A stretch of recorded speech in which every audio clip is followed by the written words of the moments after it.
students, today we are going to study very important topic for 10th board class, which is extraction of metals.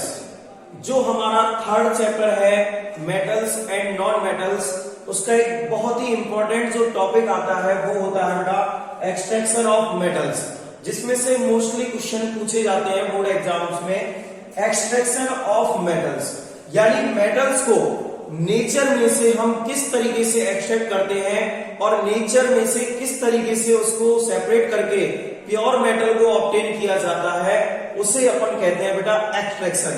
यानी nature में जो metal की form थी उसको हमने क्या किया, ऑब्टेन किया, फिर उस फॉर्म में से हमने क्या ऑब्टेन किया, प्योर मेटल, उसी को हम क्या कहते हैं बेटा एक्सट्रैक्शन। लेकिन उससे पहले हमें ये एक्सप्लेन करना पड़ेगा कि एक्सट्रैक्शन तो हम पढ़ेंगे, लेकिन यहां पर मेटल्स भी 3 टाइप के होते हैं। कितने टाइप के? 3 टाइप के। मेटल्स को एक्सट्रैक्शन के अकॉर्डिंग 3 पार्ट्स में डिवाइड किया जाता है, high reactive, mid reactive and low reactive. Again repeat करते हैं, एक्सट्रैक्शन के अकॉर्डिंग मेटल्स को 3 ग्रुप्स में डिवाइड किया जाता है, which are high reactive, mid reactive and low reactive. अब हमें ये भी पता होना चाहिए कौन से मेटल्स हाई रिएक्टिव होते हैं, कौन से मेटल्स मिड रिएक्टिव होते हैं एंड कौन से मेटल लो रिएक्टिव होते हैं। तो उसके लिए हमने एक सीरीज तैयार की जिसे कहते हैं रिएक्टिविटी सीरीज। तो देखिए यहां पर ये टेबल आपको लर्न होनी चाहिए, जिससे हमें पता लग जाएगा ये हाई रिएक्टिव है, ये मिड रिएक्टिव मेटल है और ये लो रिएक्टिव मेटल है। उसके लिए हमने एक ट्रिक भी तैयार की है, जरूरी नहीं है इसे पूरों को याद, अपन ट्रिक से कर सकते हैं। बाकी देखो कैसे बनता है, के, ना, का, मांगे, आलू, कैसा, जिंदा, और वो भी कैसा, फेंका हुआ, फेंका हुआ। ठीक है, तो देखिए कनाका ने मांगा आलू, वो भी कैसा, जिंदा और फेंका हुआ। तो यानी कि हाई रिएक्टिव और मिड रिएक्टिव की तो क्या बन जाती है एक ट्रिक, कनाका ने मांगा आलू, वो भी कैसा, जिंदा और फेंका हुआ। बाकी लो रिएक्टिव मेटल्स को आपको शॉर्टली याद करना पड़ेगा, जो है पीबी, सीयू, एचजी, एजी, एयू, सोना, चांदी, मरकरी, कॉपर एंड लेड। ठीक है, तो ये होती है बेटा ट्रिक हाई रिएक्टिव और मिड रिएक्टिव की। कनाका ने मांगा आलू, वो भी कैसा, जिंदा और फेंका हुआ।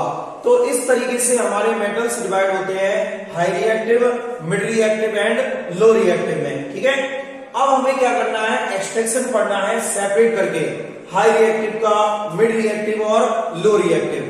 तो हम सबसे पहले स्टडी करेंगे कौन के बारे में, extraction of low reactive metals के बारे में। सबसे पहले कौन के बारे में पढ़ेंगे, लो रिएक्टिव मेटल्स के बारे में। तो आइए देखिए लो रिएक्टिव मेटल्स के बारे में एक्सट्रैक्शन क्या है। सबसे पहली चीज, लो रिएक्टिव मेटल्स कौन कौन से होते हैं, तो पीबी, सीयू, एचजी, एजी, एयू, ये जितने भी मेटल्स है सब कैसे है बेटा, लो रिएक्टिव। तो देखिए हमें कौन के बारे में एक्सट्रैक्शन पढ़ना है, हमें स्टडी करना है लो रिएक्टिव मेटल्स का, low reactive metals, low reactive metals. ठीक है, जो कौन कौन से हैं अभी मैंने आपको बताए थे, पीबी, सीयू, एचजी, एजी और एयू। ठीक है, अब देखिए सबसे पहली चीज ये ध्यान रखनी है हमें, लो रिएक्टिव मेटल्स 2 फॉर्म में होती है। ठीक है, एक तो फ्री स्टेट में पाए जाते हैं कुछ मेटल्स और कुछ सल्फाइड की फॉर्म में। देखिए लो रिएक्टिव जो मेटल्स होते हैं वो 2 स्टेट में पाए जाते हैं, कुछ तो पाए जाते हैं फ्री स्टेट में और कुछ पाए जाते हैं कौन सी फॉर्म में, सल्फाइड कंपाउंड की फॉर्म में, सल्फाइड कंपाउंड। जो लो रिएक्टिव मेटल्स होते हैं वो 2 स्टेट्स में होते हैं। नंबर फर्स्ट फ्री स्टेट, यानी जिनके लिए हमें कुछ नहीं करना होता, कोई भी प्रोसेस यूज नहीं करनी होती है, डायरेक्टली उनको यूज किया जा सकता है। और सेकंड सल्फाइड, सल्फाइड फॉर्म से हमें क्या करना होता है, प्योर मेटल को ऑब्टेन करने के लिए कुछ प्रोसेसेस यूज करनी होती हैं, ठीक है। तो फ्री स्टेट में कौन कौन से मेटल है हमारे, फ्री स्टेट में होता है बेटा Ag, Au and Pb। Ag का मतलब होता है सिल्वर, Au का मतलब होता है गोल्ड और Pb का मतलब होता है लेड, ठीक है। अब आ जाते हैं बेटा सल्फाइड कंपाउंड में कौन कौन से होंगे, तो कौन कौन से बचे हैं बेटा, Cu और Hg। Cu मीन्स होता है कॉपर और Hg मीन्स होता है मरकरी। Hg मीन्स क्या होता है, मरकरी। ये दोनों जो लो रिएक्टिव मेटल से ये कौन सी फॉर्म में पाए जाते हैं बेटा, सल्फाइड कंपाउंड में। अब हमें क्या करना है, ये तो हम डायरेक्ट यूज कर सकते हैं, ठीक है, क्योंकि कौन सी स्टेट में, फ्री स्टेट में। तो ध्यान रखना ये क्वेश्चन भी है, which metals are found in free state, Ag, Au and Pb। Next sulphide compound. Sulphide compound में से अब हमें क्या करना है, प्योर मेटल ऑब्टेन करनी है।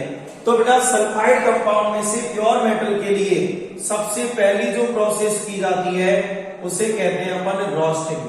क्या कहते हैं, रोस्टिंग। रोस्टिंग के बाद मेटल का मिलता है हमें ऑक्साइड, फिर हमें मेटल के ऑक्साइड का क्या करना होता है, रिडक्शन। क्या करना होता है बेटा, रिडक्शन। मैं बता देता हूं कौन कौन का, ये तो किया जाता है मेटल के सल्फाइड का, मेटल सल्फाइड की क्या की जाती है, रोस्टिंग।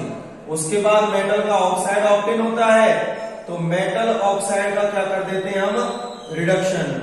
और उसके बाद हमें क्या ऑब्टेन होती है, प्योर मेटल। क्या ऑब्टेन होती है, प्योर मेटल। तो ये प्रोसेस चलती है किसमें, सल्फाइड कंपाउंड।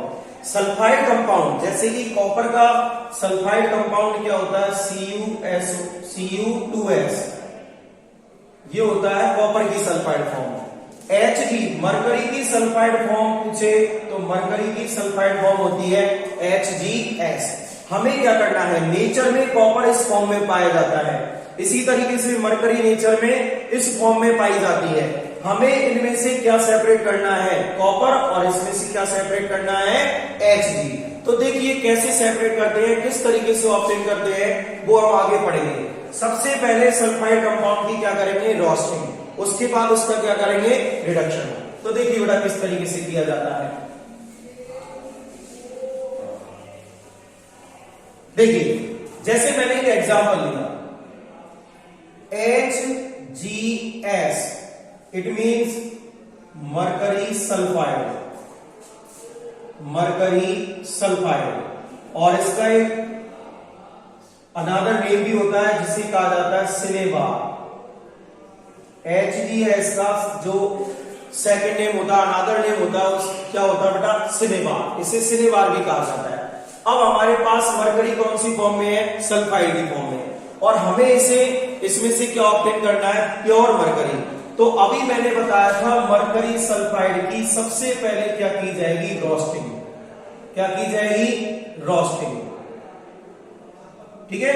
अब क्वेश्चन ये आता है कि रोस्टिंग में करते क्या है, व्हाट इज रोस्टिंग। तो मैं आपको क्लियर कर देता हूं, रोस्टिंग क्या होती है।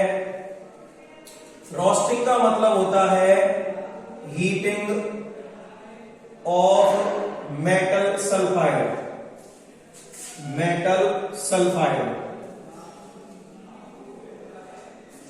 in presence of air, presence of air, through which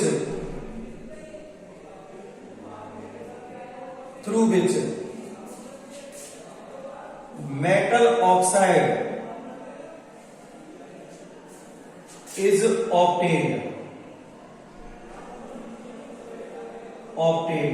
and SO2 gas is released, SO2 gas is released,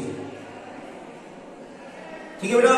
तो देखिए रोस्टिंग का मतलब क्या होता है, मेटल के सल्फाइड को क्या करना, हीट करना। कौन की प्रेजेंस में, एयर की प्रेजेंस में। और उससे होता क्या है, मेटल का क्या ऑब्टेन हो जाता है, ऑक्साइड। और कौन सी गैस रिलीज होती है हमेशा, SO2। तो देखिए जैसे मैं आपको HGS की रोस्टिंग करके बताऊंगा, तो हमने मेटल का सल्फाइड ले लिया HGS, मुझे क्या करना है हीट, क्या करनी है हीट, और हीट का सिंबल आप जानते हो क्या होता है डेल्टा।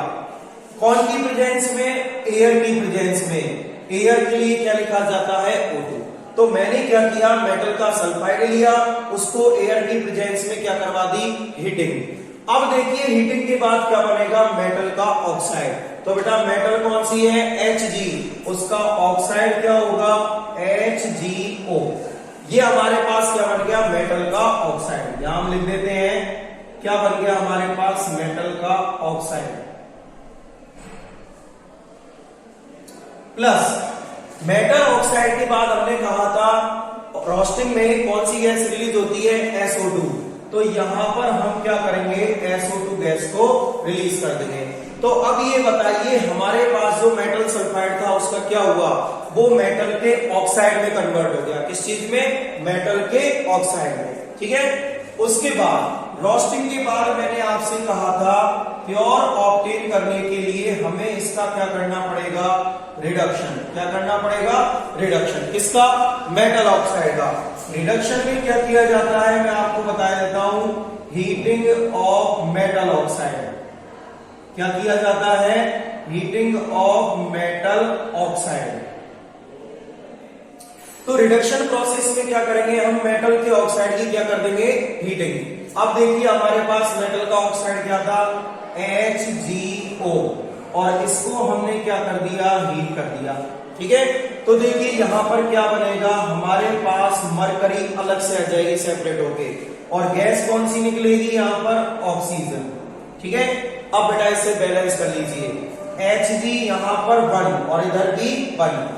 राइट में देखेंगे ऑक्सीजन के 2 एटम्स है, लेफ्ट में 1, तो इसके लिए हम क्या करेंगे, यहां पर 2 से मल्टीप्लाई कर देंगे। ऑक्सीजन के एटम भी कितने हो गए, 2, लेकिन यहां पर Hg के एटम्स कितने हो गए, अब 2। तो मुझे क्या करना पड़ेगा, इधर भी क्या लगाना पड़ेगा, 2। तो ये रिएक्शन अब क्या हो गई, बैलेंस। अब देखिए बेटा यहां पर प्योर मेटल आई नहीं आई, तो यहां पर हमें क्या ऑब्टेन हो गई, प्योर मेटल। ठीक है, तो प्योर मेटल के लिए हमें क्या क्या करना पड़ा, सबसे पहले रोस्टिंग करनी पड़ी, जिसमें प्रेजेंस, एयर की प्रेजेंस में हमें मेटल सल्फाइड को क्या किया था, हीट, और उससे क्या बना था, मेटल ऑक्साइड, और गैस रिलीज हुई थी SO2। फिर जो मेटल ऑक्साइड आया था उसका क्या किया गया था, रिडक्शन। रिडक्शन में क्या करते हैं, मेटल के ऑक्साइड को हीट करते हैं, फिर उससे क्या होता है, हमें प्योर मेटल ऑब्टेन हो जाती है। तो देखना हमारे पास Hg जो थी वो सेपरेट होकर आई नहीं आई। ठीक है, अब हमें इस रिएक्शन को भी बैलेंस करना है। तो देखिए बेटा सबसे पहले हमें यहाँ क्या लगाना पड़ेगा, 2। इससे क्या फायदा हुआ, ऑक्सीजन हमारे पास कितने हो गए, 4। अब हम यहां पर लगा देते हैं 2। ठीक है, अब देखिए बेटा Hg यहां कितने हैं, 2, यहां पर भी कितने हैं, 2, लेकिन अब S कितने हो गए, 2, तो हमें इधर S को भी कितना करना पड़ेगा, 2। अब यहां पर देखिए Hg2 है, Hg2 है, S2 है, S भी 2 है, लेकिन इधर ऑक्सीजन 2 2 जा 4 और 2 6, लेकिन यहां ऑक्सीजन कितने हैं, 4। तो बेटा O2 से पहले 2 नहीं लगेगा, कौन सा डिजिट लगेगी, 3 लगेगी। अब देख लीजिए एक एक एटम कैसा हो गया, बराबर हो गया। ठीक है, तो बेटा ये होती है कौन का एक्सट्रैक्शन, लो रिएक्टिव मेटल्स का, जिसमें सल्फाइड कंपाउंड को चेंज करने के लिए पहले क्या की जाती है, रोस्टिंग, जिससे वो मेटल के ऑक्साइड में कन्वर्ट हो जाता है, और मेटल ऑक्साइड की क्या कर दी जाती है, फिर हीटिंग, जिससे क्या आ जाती है, प्योर मेटल। उसको कहते हैं हम रिडक्शन। और रोस्टिंग में क्या करते हैं, मेटल सल्फाइड को हीट किया जाता है एयर की प्रेजेंस में, जिसमें मेटल ऑक्साइड ऑब्टेन होता है, और गैस कौन सी रिलीज होती है, SO2 गैस रिलीज होती है। ठीक है, तो बेटा हमारे नेक्स्ट लेक्चर में हम पढ़ेंगे extraction of mid reactive elements या मेटल्स। ठीक है।